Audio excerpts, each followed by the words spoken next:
Bugun o'quvchilarimni yana ishlari bilan maqtanmoqchiman. Mana buni o'tgan safar nechta o'quvchimiz tikkan, hamma o'quvchilarimiz buni tikishadi. Mana yana bitta o'quvchimizga bitdi. Mana chetlarda ushiydigan, ichlarini akkuratniy qilishadi. Mana astarli ishlashadi hammasini.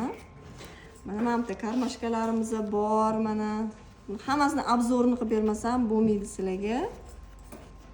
Hamma yog'ini qavishgan, kantlar bilan ishlashgan mana. 5 baho. Zo'r chiqdi. Keyin mana bugun yangi narsa tikishni, yangi dars qilib, bu oshxonada posudalarni to'nkarib qo'yadigan sochiqchamiz chetlarini ishlaganlarini qaranglar. Bularni apelsin, yarmi bu yoqda, yarmi bu yoqda. Kantlar bilan qavib turib ishlashdi. Bu qizimiz yarimta apelsin. Mana bular ham chiroyli qilib, cho'tka qilib ishladilar. Bu bitgan ishimiz. Mana yana bizani mashhur qilgan gazga ushiydiganimiz. Yana obzorni qilamiz. Ushlab turing. Hop, mana bu gazimizning ruchkasi bo'lsa, buni hamma o'quvchilarimiz yaxshi ko'rib tikishadi. Uyda rosa ishlatishadi. Bu gazga ilamiz, mana sochiqcha. Bo'ldi, bugun yana bitgan ishimiz nima bor? Shoxsan ish qani?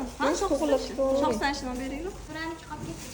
Zinurang hali bitmadi. Keyingi dars zinurani qilamiz. Mana yana oshxonamiz uchun. Buni mana kantlar bilan ishlashgan, qavib, mana har bittasini qavishadi, tepasini ham qavib chiqishadi. Qavib mana shunaqa narsa qilishadi. Mana bugungi bitgan ishlarimiz. Endi keyingi dars keyingi qizlarga ko'rsatamiz.